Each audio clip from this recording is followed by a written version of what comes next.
X-Play, the center of the gaming universe. Today on X-Play, we review Turok and see if this reimagining of the dinosaur hunting franchise will make it out alive.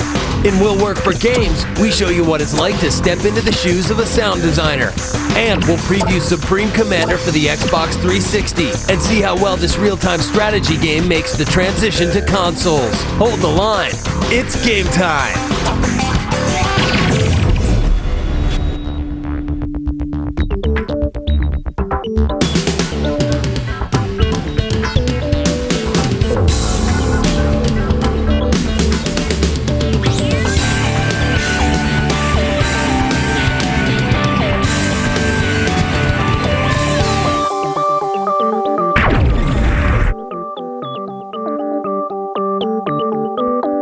Hello and welcome to X-Play, TV's most watched video game show. I'm Adam Sessler. And I'm Morgan Webb. We're coming to you from the G4 Studios in Los Angeles on Friday, February 1st. Oh, it's already February. On today's show, we learn the joys of busting caps and dinosaurs in our review of Turok and see if this reboot is a success. Then we'll show you what it's like to step into the job of a sound designer in Will Work for Games. Making things explode is harder than it looks. Plus, the DS gets apocalyptic. We review Advance Wars Days of Ruin, which could be in the running for the award of Biggest Handheld Downer. And we'll preview Supreme Commander for the Xbox 360 and see if this PC gem will satisfy console lovers. But first, let's go over to Adam, who has all of the day's top stories in our gaming update.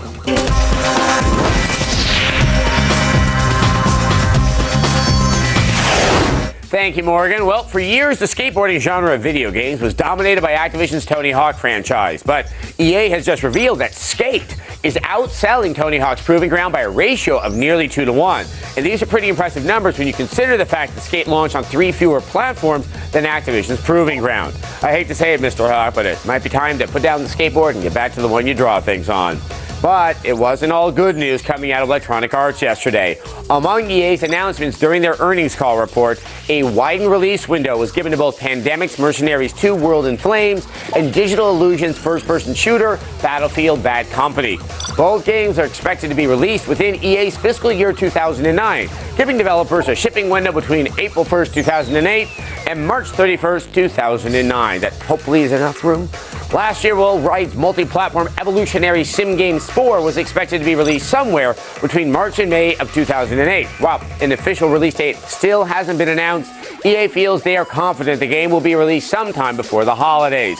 Those of you who started holding your breath back at E3 2005 might finally be able to exhale later this year. Finally, we've got good news for fans of Portal and Team Fortress 2. Valve's Doug Lombardi recently confirmed that a Portal sequel is currently in the works. While details are very scarce, the game is expected to feature a deeper storyline and even more mind-bending puzzles. New Team Fortress 2 maps are currently being prepared for the PlayStation 3 and the Xbox 360, but no release date for the maps was announced. But once finished, the downloadable packs will be available free of charge. Well, that's all for today's gaming update. Be sure to visit us on the web at g4tv.com/xplay to continue getting all of today's up-to-the-minute video game news. But now, let's go over to Morgan, who has our latest review. Thanks, Adam. Now, I am not normally one to sanction hurting animals, but there comes a time when it's just plain necessary. You know, like when a raptor's chewing on your leg, or you ever see Barney on the street. I guess we should face it, all dinosaurs have it coming. And here's our review of Turok.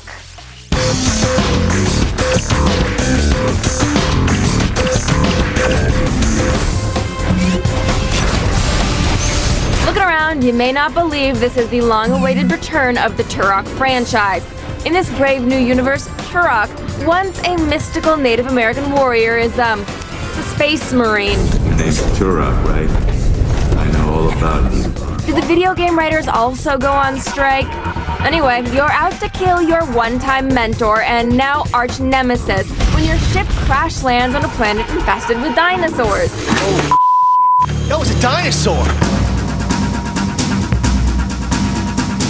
There are actually quite a few good ideas on display here and some quality AI. If you play your cards right, you can watch as the overgrown lizards feast upon your enemy.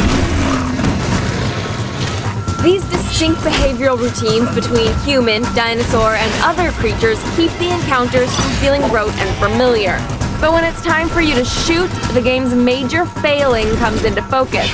The shooting mechanic is deeply problematic. You see, Turok simply doesn't have any of the aim assists that most modern shooters have, which help you get a reticle on the bad guys. This makes the game unnecessarily frustrating and overly challenging for less experienced shooter players. And certain weapons feature some serious kickback, which complicates matters even further. Because of these issues, you'll wind up using your knife more often than you'd like, and find yourself taking less creative courses of action throughout the game. Turok gives you a couple of multiplayer options, like your standard deathmatch and co-op mode, but the finicky, imprecise aiming ruins those experiences as well. We really enjoyed the game's atmosphere and AI, but sadly, the targeting in Turok is a big enough problem that it simply makes the game hard to recommend. I don't like the sound of that. We're sorry to say that Turok is a 3 out of 5. Coming up on X-Play, in our preview of Supreme Commander for the Xbox 360, we'll see if it's worth trading in your keyboard for a controller. In Will Work for Games, we show you what it's like to work as a sound designer, and we'll talk to you in our virtual audience. Stay tuned.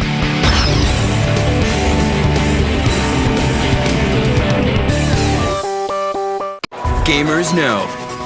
X-Play is always at the center of the most important video game expos.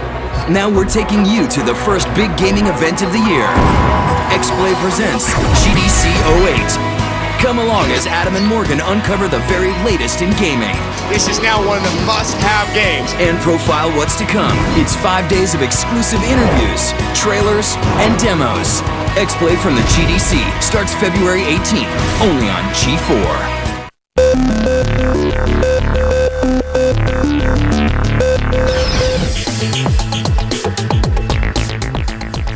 Welcome back to X-Play. The sound design can make or break an immersive video game experience, but who are these audio wizards that create lush phonic landscapes, and how can you get into this sweetening profession? Well, take a listen to this Will Work for Games.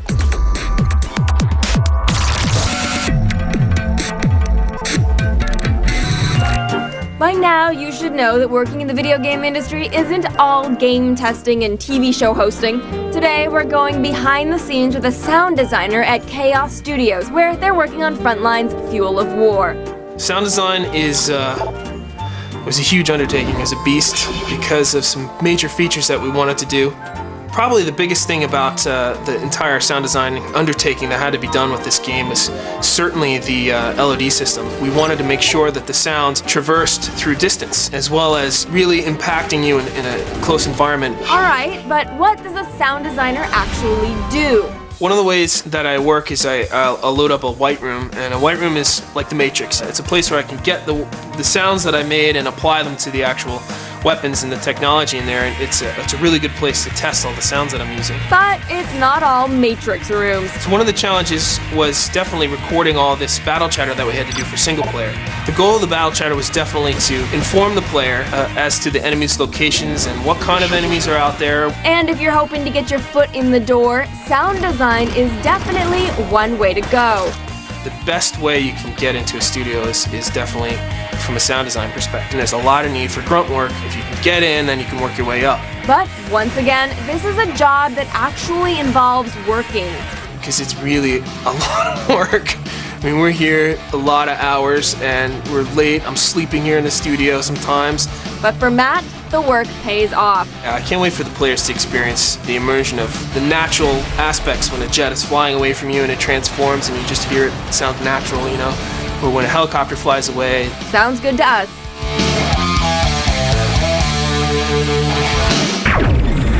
I always thought it was a guy in a room with a mic going.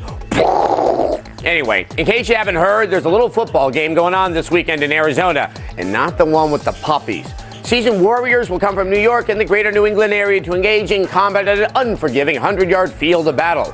Who will emerge the victor? Thanks to modern technology and Madden, we know.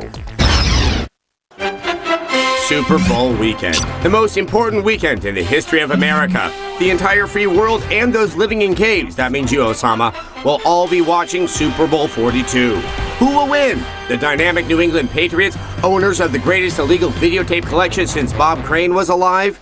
Or the surprising New York Giants, who made it to the big game after stepping all over Jesus Christ, I mean Brett Favre, to get here? Boston or New York? Always an interesting matchup if you live in Boston or New York.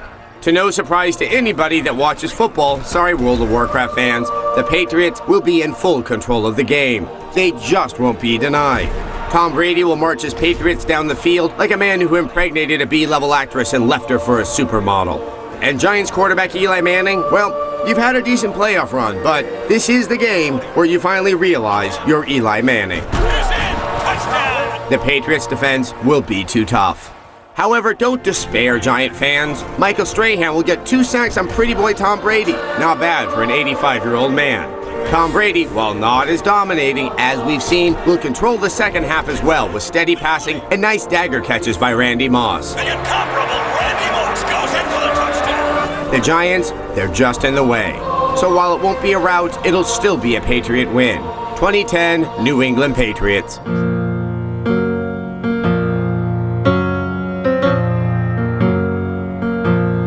Congratulations, Tom Brady. You're still leading the most perfect life ever. I guess cheaters do win, and winners do cheat. When X-Play comes back, we'll unleash our review of Advance Wars Days of Ruin, as well as talk to you and our virtual audience. But first, let's take a look at today's leaderboard. Here are the Warriors that are currently dominating Madden 08.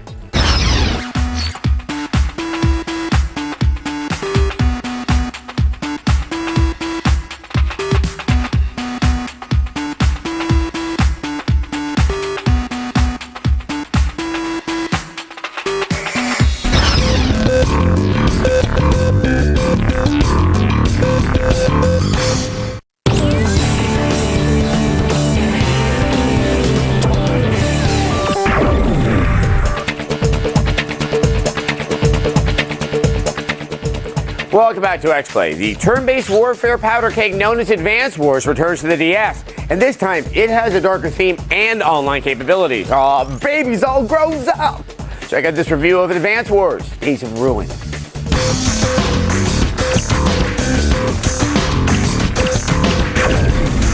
Fighting a war in a post-apocalyptic world isn't as scary as it sounds in Advance Wars Days of Ruin. Sure, turn-based tactics games aren't for everyone, but this DS game is pretty accessible, even for the casual gamer. You were just a carefree cadet in military academy before meteors wiped out most of civilization, but miraculously, you and your hair survived the blast unscathed. The story lacks the charm of previous games, but it's easy to look past the gloom and enjoy the first-rate strategy.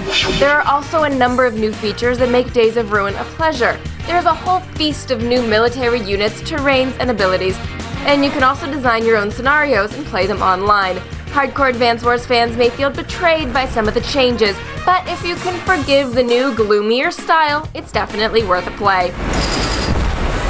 Advance Wars Days of Ruin avoids 4 meteors out of 5. For years now, you've been watching us, but now it's time to turn the tables. Kind of. We want to hear from you, so we're letting some of you at home into the G4 studios virtually. So join us as we welcome our virtual audience.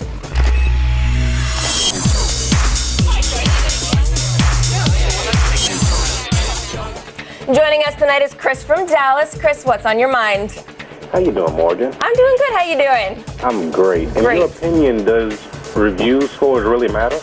We like to think they matter since we spend all that time making the reviews. You know, sitting going, I don't know, is it a 3, is it a 4, maybe it's a 2? We don't want to lead people astray, so if the burden actually weighs sort of heavily on us in a way. Now, Chris, do they matter to you? Do you use some reviews to help make your game purchase decisions? No, it really depends on the game because it really depends on what type of games that you're into as far as strategy, fighting, sports, you know. It really just matters what kind of gamer you truly are. So if we give maybe a strategy game a 5 out of 5, that's not going to make you buy it at all? Right. I mean, I may not be into strategy, but you may be into it. So by you giving it a 5 out of 5 for those strategy gamers out there, it's really a good pick. All right. That makes sense. And thank you for the question, Chris. Next, we've got Charlie coming at us from New York. What can we do for you, Charlie? Hi, I was just wondering how you feel about the current model for music downloads in Rock Band and Guitar Hero.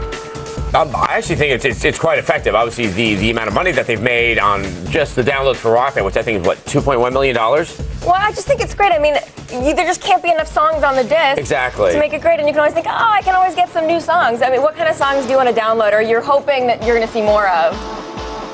Hoping for more like speed metal songs, because I'm really looking for a challenge when I play. And see, I would be sad if Rock Band came with nothing but speed metal. So I would like actually the folk pack, so I can actually get really high scores on it because it's just slow and mellow. Slow, 2 notes, little boxes or something. That way I would feel good about myself. See, there's something for everybody now. All right, up next we have Ammo from Texas. He wants to talk Nintendo. Go ahead, Ammo. Hey, I just wanted to know if you two were excited for Super Smash Bros. Brawl. Well, I think we should ask maybe first. Are you excited? Oh, yeah, definitely. I just wish they would stop delaying it, It's just coming out really soon now. Yeah, actually, we will be actually showing it next week. So we've already gotten our excitement slightly satisfied, though. But it really, I am excited, though. There's so much excitement about this game. I don't know why this one particular game seems to generate that same kind of, frothy mouth. It's nostalgia. It's nostalgia. Everybody loved it as a kid. Everyone had a great time with it. And you think Nintendo's making it, they're going to be a solid game that you're going to play a lot. Your friends are going to come over and have a great time. I think it's going to be good. And I think there's so much in this game that pretty much will last you to, July, August, something like that. Yep. And finally, we have Dave from California. What is your question, Dave? Hey, guys, how's it going? Doing all right? Right, and I was just wondering if you guys had a chance to download Res HD yet. Yep. I think that everybody needs to do this. I mean, for a while, the only way to get Res was to go on eBay and bid on it and pay $70-some, and, God help you if you wanted a trance vibrator, because that was going to be another tons of money. So I think that it's a deal for everybody. Go out, spend the Microsoft points. I'm assuming that you've downloaded it. Have you? Well, I think Chris has. I think there's no question about that. I think there's no question Chris has. All right. Well, thank you for that question, guys. That's all the time we have for our virtual audience. But do not fret. We're going to do this again very soon, and who knows, you might get the chance to join us in studio. Virtually, of course. All right. Stay right there. We'll be back with more. Just a minute. Up next on X-Play, we climb into some badass mechs for an early look at Supreme Commander for the Xbox 360. You don't want to miss it.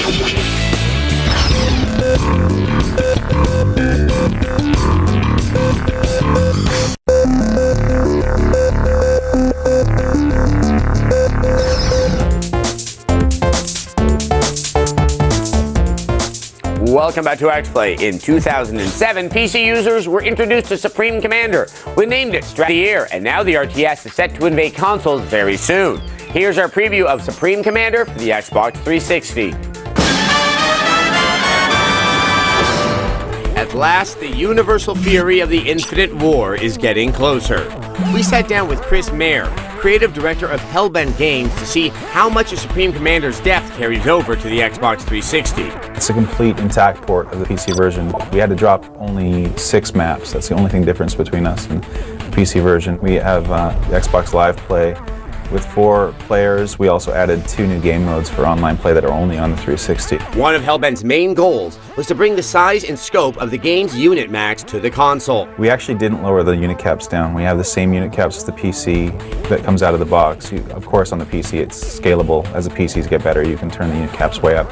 We can't do that, but we support the same number, 500 units per team, up to 2,000 units when you're having a 4-player match. So we actually have all those units still in there. A challenge was translating the PC control scheme to the console controller. No one wanted to make a PC game interface on the console. Nobody wanted to make you feel like you're playing some port. We really wanted to make it feel like it's special. And our big breakthrough would be a control wheel. We use a wheel selector that allows you to gesture. You bring the wheel up and gesture to pick your units you want to build and to select commands you want to do. And it really keeps everything immediate and at your hands.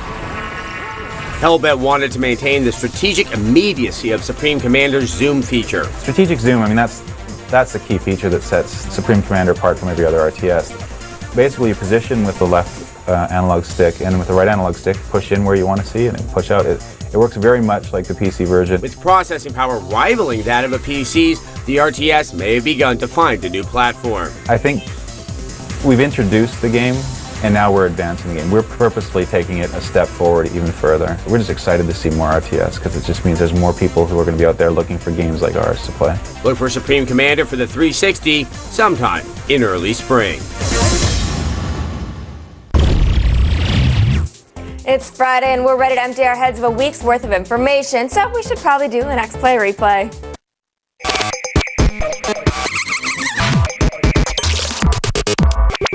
This week we reviewed Endless Ocean. This diving sim took us to the lushly rendered depths of the sea and relaxed us to the equivalent point of a Thai massage. It fished up 4 stars. And then there was Turok. With gun control looser than an NRA rally, the dinosaur hunter only managed to scare up a 3-star score. And earlier in the show we saw Advance Wars Days of Ruin. This pocket apocalypse boasts new units and online gameplay, which promotes it to a 4-star general. And that is it for today, but be sure to join us next week for all new X-Plays every day at 8 p.m. Be sure to tune in this Monday because we are going to go hands-on with Super Smash Bros. Brawl. And not some Japanese import like you've seen on the net. This is the real deal, the American version. In fact, we won't stop there, and we're going to bring you exclusive Smash Bros. Footage every single day next week. You won't see it anywhere else. Also on Monday, we go hands-on with Sega's Condemned 2 Bloodshot. Get ready for some drunkenness and devastating finishing moves. And later in the week, we review the Nero Star Vehicle Devil May Cry 4 and find out whether or not this Devil Bringer is worth picking up. Tune in or miss out. All right, well, thanks for watching this week. And we'll see you next week. Exactly.